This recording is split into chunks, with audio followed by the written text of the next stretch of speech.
Well, hello there. It's been quite a minute since I've been on camera. In fact, it's been a minute since I've made a video in general. But here we are, welcome.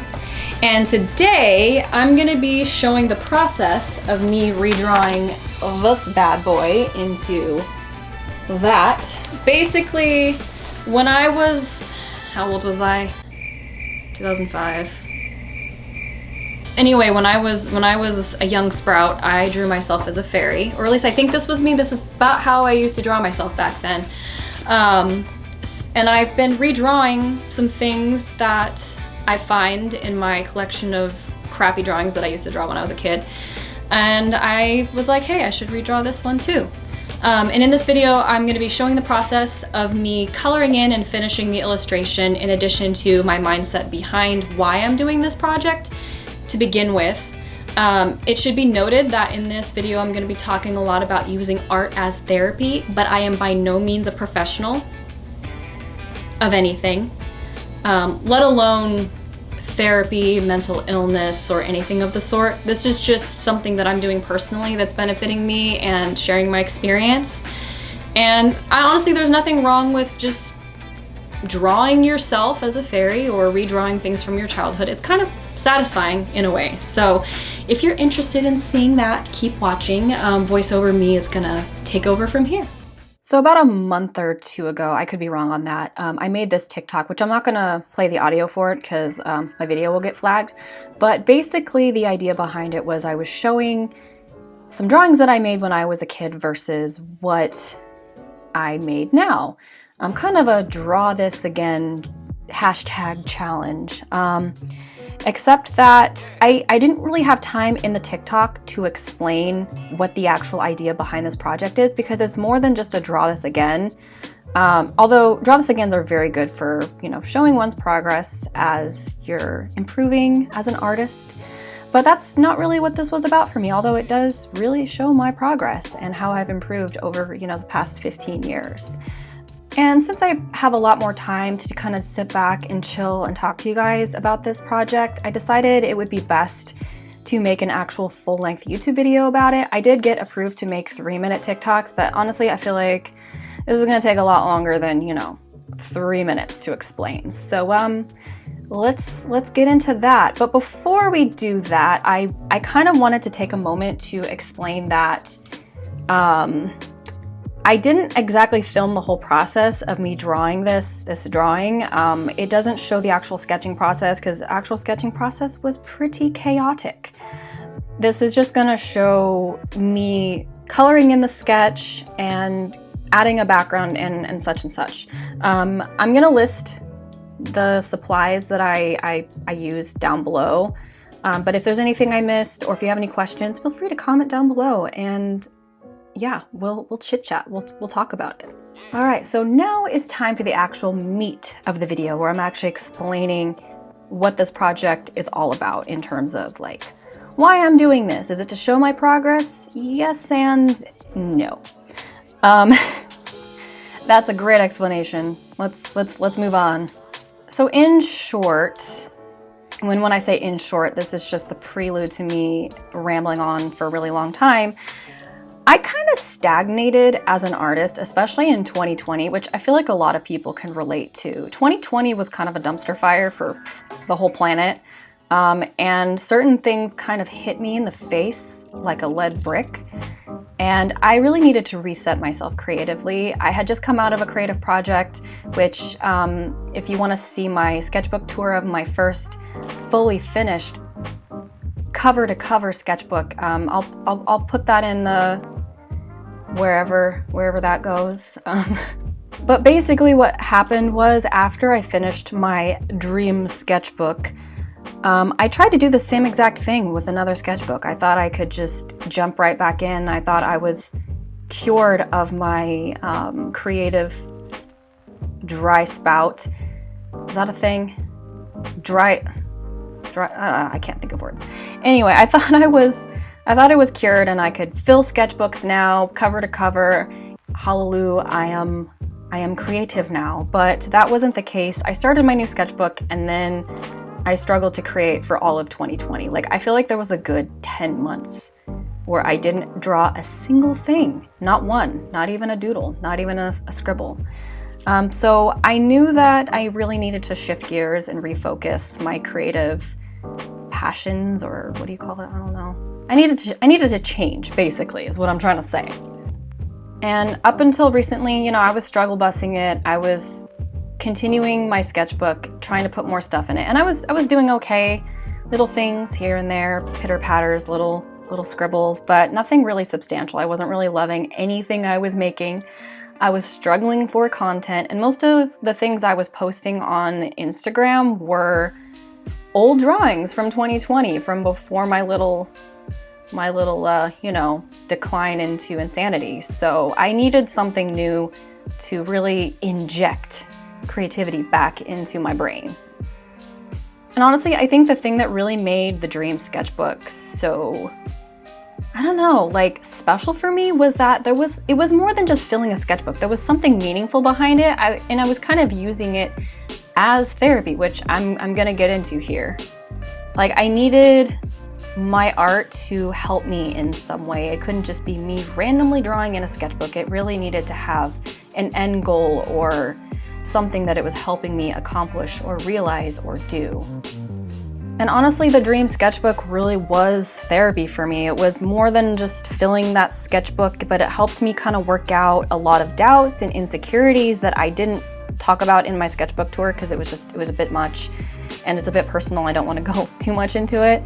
But these doubts were really manifesting in my dreams, and I just felt like I needed to work it out, And art is really a great source of therapy for a lot of people. I didn't know how to make it work for me because I feel like you really have to, I don't know, make it personal, make it different. You can't do what everyone else is doing. And that's kind of what that sketchbook was for me, and why I called it my Dream Sketchbook, because it was for me and it was inspired by the fact that a lot of things were manifesting in my subconscious and coming out in dreams, and basically my brain was making me feel guilty for not creating more. And yeah, so with this new project of me redrawing things from my childhood, it's kind of a similar idea, but it's done in a different way.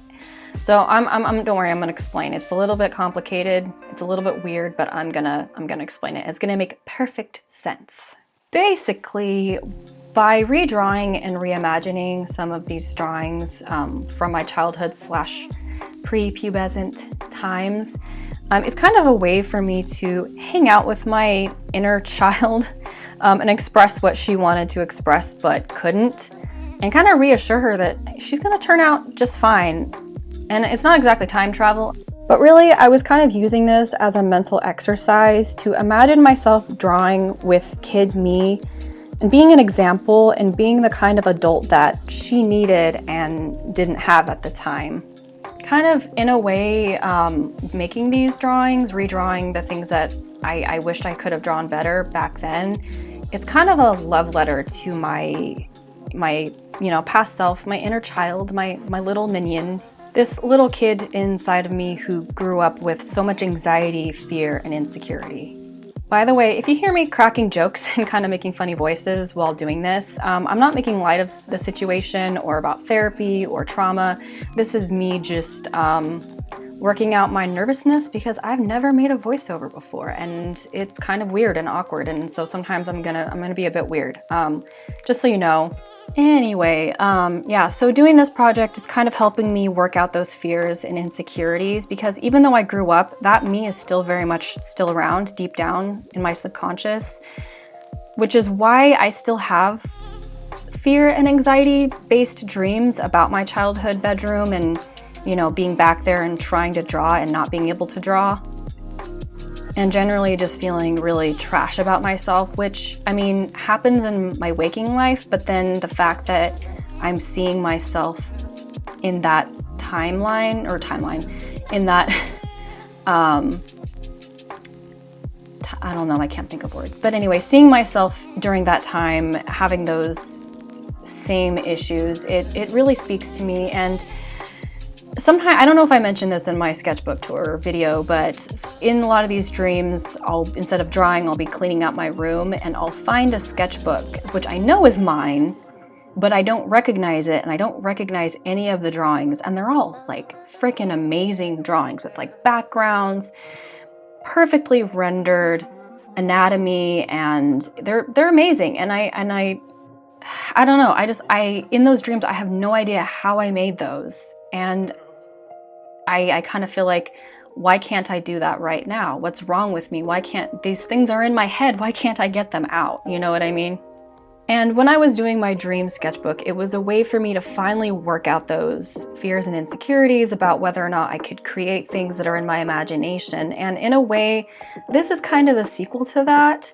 I'm going back, finding these drawings that I kept and held on to for years, and I'm attempting to give myself that space to express what I originally intended to express, or improve upon the ideas that I had in the past, and really show myself that you can do this. You can make the things that are screaming to come out. And that, again, sounds weird, but it's really just about showing myself that you do have the capacity to live up to your potential. Those things that you dreamed about can be a reality if you believe in yourself, and if you just try and keep going, don't give up.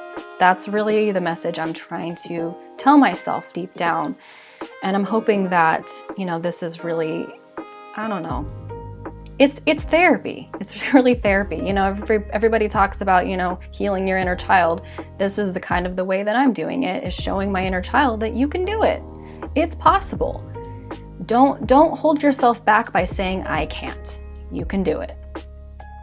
And honestly, it sounds super cheesy, but it helps. It really does. And this project has brought me a lot of joy, and it has really injected a lot of creativity back into my life. Like before, I was just drawing for the sake of drawing, but now, I mean, there's like a purpose to it. And I mean, I say that it's not about seeing my improvement, but I mean, part of it really is seeing how I've improved over the years. But really and truly, as I said, it's about giving my inner child the space to express what I've always wanted to express with the skills that I've acquired over the years, when in the past I felt so held back by my lack of skills and what I could express. And I had so much in my noggin, so much in my imagination that I wanted to get out, but it was just blocked by doubt in myself and my ability to materialize my ideas onto the page. So as I said, really doing this has really rejuvenated my creativity. It is super personal, but I don't know, I just wanted to share it in case it helps someone else and in case it inspires anyone else, because therapy is expensive. And I can't afford it, and I know a lot of other people can't afford it, and healthcare sometimes doesn't offer it. Insurance, yeah, it sucks. It's also just fun, you know? Like, it gives me the opportunity to kind of tap into the creativity that I had when I was a kid that I feel like I kind of lost after growing up. And I don't know, drawing yourself as a fairy, it's kind of cool. I 10 out of 10 highly recommend. Draw yourself as a fairy, draw yourself as a pirate.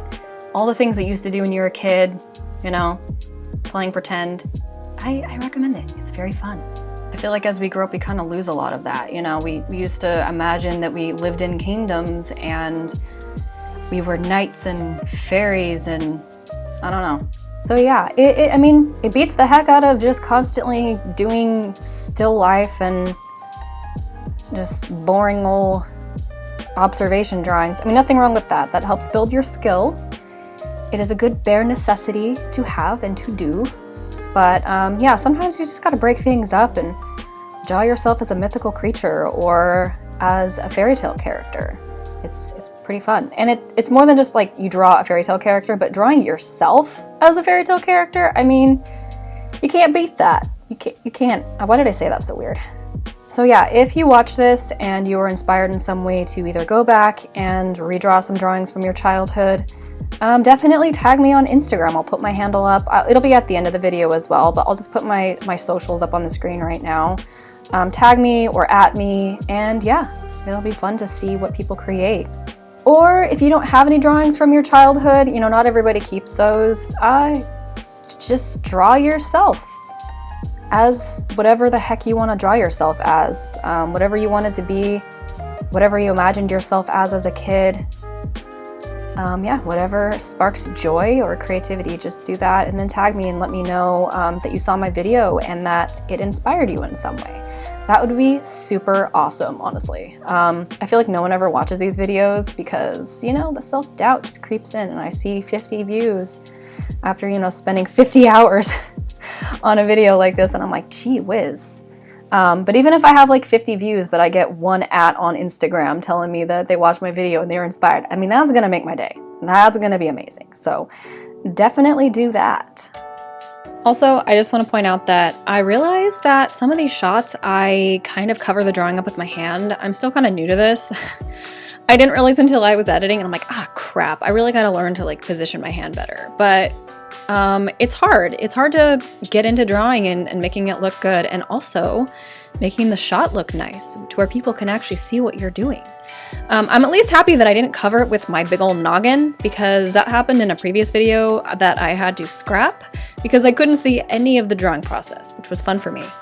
In this video, we just have a couple shots where my hand is kind of covering my what I'm currently drawing, and then there's a couple shots where you can see my schnoz in the corner down below, but you know, that's fine. This is fine. And as I said, if anyone has any questions about my drawing process or any of the materials I'm using, go ahead and comment down below. If I didn't list them in the description, which I'm gonna try to list everything. Some of the things I have were given to me and I don't exactly know where to get them, but at least put the brands and the shades if I'm feeling up to it. We'll see. Also, just let me know if you guys want to see more videos like this where we're just sitting, drawing, chatting, having a good time. I feel like it'd be really, really cool if we could just sit and talk, even if I'm just talking you through my process, which I feel like isn't super duper interesting, but I mean, it's up to you guys, the audience, to let me know if you like it. Yeah, so here is my finished product, me as a fairy, although like I said, it's a little bit romanticized. My hair is not pink and orange. I do not have freckles, and honestly, she's way prettier than I am. But yeah, I mean, if I'm gonna draw myself in a fairy tale, I'm gonna fluff it. I also want to point out that my eyes are hazel, not green, but I drew myself with green eyes in the original, so I did it again. So yeah, that about wraps it up. Thank you guys so much for watching. If you really like this video, please do me a favor and give it a thumbs up, because it really helps with the algorithm and my videos being seen. And if you wanna, you know, keep up with me, hit that subscribe button, not the like button and the subscribe button. I don't know why I'm doing this. And since I'm so inconsistent with posting videos, you may as well hit that notification bell, because you never know when I'm gonna drop a video, so you may as well get a notification so you can actually watch it. And if I'm gonna post a video in the future, I will talk about it all over social media. So please follow me on Instagram. My socials will be at the end card. But also I just made a TikTok, which is very surprising for me because I was very much against TikTok for a long time, but now I have one, as you could see from the beginning of the video. So here's my TikTok. If you wanna follow me on there, I actually post there more often than anywhere else. So yeah. Thank you guys so much. Have a great day. Don't forget to make some art if you're an artist, and if you're not an artist, still draw something. Like, why not? It's fun.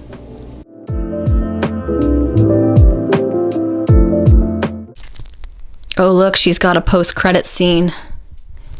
See, why wouldn't you want to subscribe? Like, everyone that you're probably subscribed to makes you feel bad about yourself because they have an unattainable life and they have their crap together. At least they make it look that way. I'm not going to do that to you.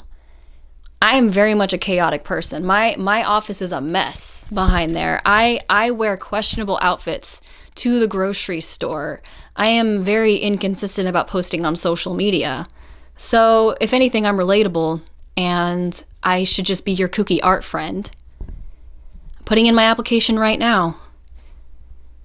I want to be your kooky art friend.